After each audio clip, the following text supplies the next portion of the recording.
Continuing coverage of Save Our Schools, we're looking closer into a Franklin County special education teacher that's being charged with assault. The Franklin County Sheriff's Office says the incident involved multiple students, not just one. Now, authorities say the incidents were all caught on video and then reviewed by a school resource officer. Fox 17 News' Amanda Chin spoke with the Sheriff's Department and some families who have students in that classroom. Those families tell me they're frustrated with school leaders and feel they haven't done anything to support their children. Tonight, one mother is sharing her story and says this special education teacher assaulted her son. Jessica Cruz's 6-year-old son, Chase, has autism and is nonverbal. It's hard for these kids that have autism, especially when they can't talk. You have to be their voice. She says her son's special education teacher, Matthew Fesmire, assaulted Chase. He basically picked my son up by the shoulders and slammed him down in a desk chair and got up in his face like nose to nose, screaming in his face. The school resource officer called Jessica and showed her the footage. She says there's another video of Fesmire dragging Chase. Since this is an open investigation, the sheriff's office is not providing us with the footage. When you saw that video, what went through your head? Oh boy, it wasn't love. I'll put it that way, because I was furious. The Franklin County Sheriff's Office has officially charged Fesmire with assault and confirms he's the one in the video footage. Another father whose child is in that classroom says there hasn't been a phone call, email, or letter about Fesmire's arrest. He just heard about it through word of mouth. There was no communication from the school at all about what had happened and about what the move forward plan was. I reached out to the director of schools who referred me to Dr. Toby Gwynn, the supervisor for the special education program. I asked if she ever communicated with families about the arrest and how they vet these teachers. I have not gotten a response.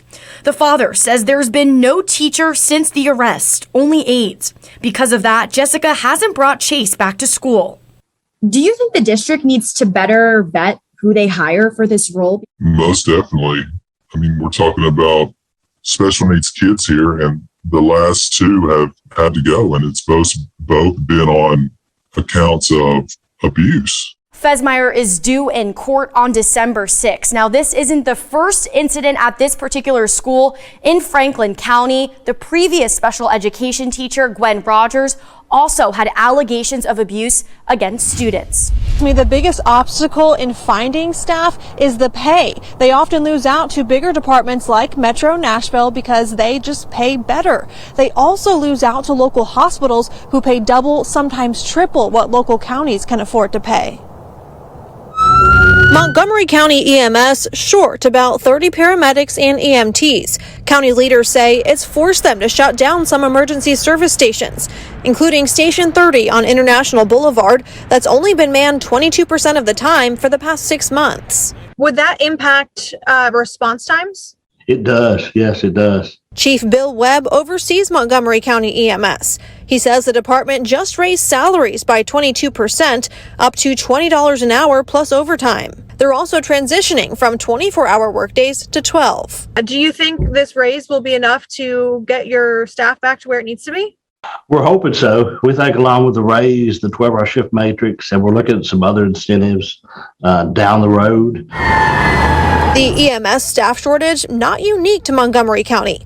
Other departments across the mid-state are also struggling to recruit and retain emergency responders, including in Wilson County, that's short about 20 people right now. The shortages leads to longer response times and has forced some employees into extra overtime in some counties.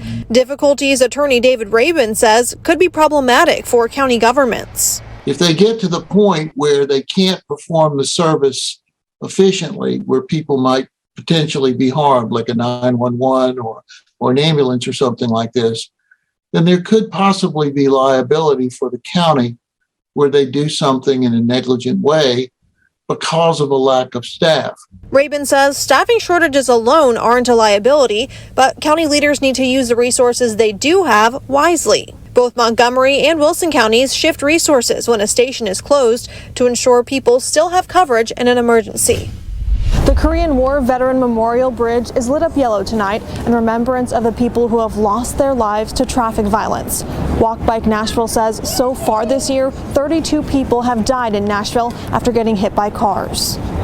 The glow of candles quietly flicker in downtown Nashville, each one a symbol of a life lost too soon to traffic violence. He's gone, and it's horrible. Chuck Isbell holds his candle in honor of his son, Nate. The 13-year-old died in October 2020 after getting hit by a car in Rutherford County. No stranger to losing people, but losing Nate was, I didn't care if I died for a while. Chuck now channels his grief into advocacy, spreading awareness about pedestrian traffic safety and calling for change. To hopefully prevent somebody else from having to go through what we've went through. Walk Bike Nashville says the number of pedestrians killed by cars in Nashville continues to rise each year. 39 pedestrians were killed by cars in 2020, 32 so far this year. Year after year after year, we're seeing people being killed on these streets because we're prioritizing moving traffic and the redundancy for the interstates over human life. Lindsay Ganson with Walk Bike Nashville is calling on Mayor John Cooper and other elected leaders to make simple changes like adding crosswalks and better lighting. Mayor Cooper has committed to Vision Zero, a goal to eliminate all traffic deaths. But advocates say more action and funding is needed to achieve that goal. So the time has come to start investing in making changes. Mayor Cooper did not attend the Day of Remembrance. The only elected leader in attendance was Councilmember Freddie O'Connell. He says he's working on allocating funds to improve traffic safety. I've got an amendment coming to the capital spending plan that will take some new money and allocate it specifically to Vision Zero, and it's exactly to prevent future deaths. An investment that could save another family from sharing in the grief felt tonight. Traffic violence is also a major problem for people experiencing homelessness. Walk Bike Nashville says at least 30% of all traffic victims from 2020 were homeless.